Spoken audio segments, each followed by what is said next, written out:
Ngayong araw, may gagawing misyon si Madam, mga kapilingon. Kung may nakita kayong ring light sa reflection, syempre ako nagbibideo sa sarili ko ngayon.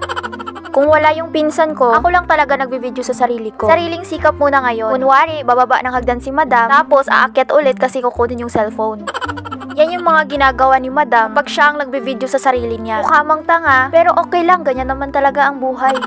Tapos na nga akong magsapatos mga kapilingon at ready to go na. Pero bago yan, tatawagin ko muna yung mga pinsan ko. Guy! Si Marlo! Magpapatulong kasi ako sa kanila mga kapilingon sa gagawin na mission natin ngayon. Ano ba kasi yung mission mo ngayon, Madam? Wait nga kasi mga kapilingon, wala pa tayo sa exciting part. Pinuntahan kasi si Madam sa mansyon niya mga kapilingon. Nung buwan ng June pa, ang dami nila mga kapilingon. Akala ko nga mangungutang. Kinabahan naman ako bigla. Baka kasi ang iniisip nila na totoo talaga yung saku-sakong pera ni Madam.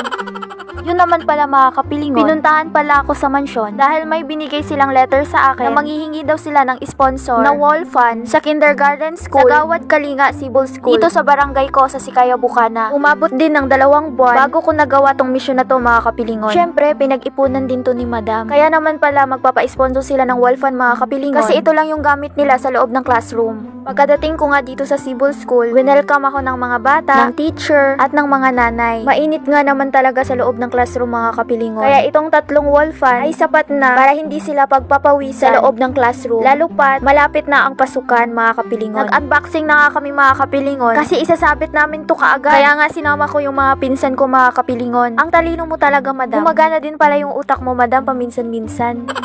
Isinabit na nga namin to kaagad mga kapilingon para magamit na nila kaagad. Full packaging na tong mission ni Madam ngayon.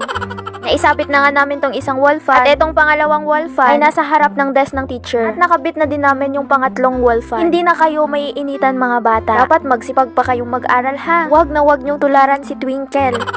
Nagpaalam na nga ako pagkatapos mga kapilingon kasi hindi pa natatapos yung mission ni Madam ngayon. Nag-isa ko na sa isang araw mga kapilingon para wala na akong iisipin pa. Pumunta ako dito sa Dapdapulangko. Sinabihan ko kasi si nanay na magluto siya ng puto. Naabutan ko nga to sila na nagluluto na. Syempre, kailangan mong tumulong, Madam. Inihain ko na nga tong luto na mga kapilingon. Sa labas na din pala sila nagluto ng mga puto. Kaya ipapasok natin to sa loob ng bahay. Naabutan ko nga tong pinsan ko na naghihiwa ng dahon ng saging. Sinabi nga ng pinsan ko, natikman ko daw yung mga puto kung sakto lang ba daw sa tamis. Sakto din dahil nagugutom na din ako. Ang usapan, Madam, ay tikim lang. Huwag mong gawing pananghalian yan. Dahil sa dami ng mission ni Madam ngayon, nakalimutan niyang hindi pa pala siya nananghalian. Okay lang yan, Madam. Diet ka muna ngayon. Nagtulungan na nga kami lahat dito para matapos na to kagad mga kapilingon. Lumabas na nga kami kasi magsasalang na naman kami ulit. Malalaki kasi yung kaldero na ginamit nila kaya sa labas sila nagluto. Tapos umaambon pa dito mga kapilingon. Buti na lang talaga nasa lilim ng mga puno sila nagluto. Ganito pala kami kapag magluto ng puto mga kapilingon. Syempre may kanya-kanya tayong paraan. Pagkatapos namin isa lang, tinakpan na kagad namin para di magsingaw-singaw.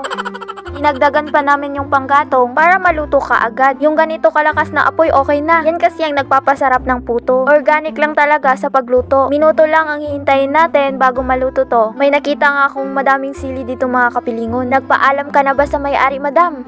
Mahal kasi yung sili sa panahon natin ngayon. Mas maganda din yung libre. Nung naluto na nga lahat, ilagay na namin sa isang karton. Ilagyan namin ng dahon sa ilalim niyan mga kapilingon. Tapos, pati na din sa ibabaw bago tinakpan. Aabutin kasi ng kalahating oras ang biyahe bago kami makauwi. Habang nasa biyahe kami mga kapilingon, may naabutan kaming disgrasyang nangyari. Yung poste ng kuryente sa tabi ng daan na puto. Kaya pala na traffic dahil pala dito. Kaya double ingat tayo mga kapilingon. Basta napansin ko lang dyan, ang daming tao. Pero hindi ko talaga alam kung ano talaga yung nangyari. Baka mapanis pa tong puto kong dala pag nagmarites pa ako dyan. Pagkadating, hiniwan na namin tong mga puto para ihatid na sa lamay mga kapilingon. Sa wakas, natapos na din ang misyon ni Madam sa araw na to.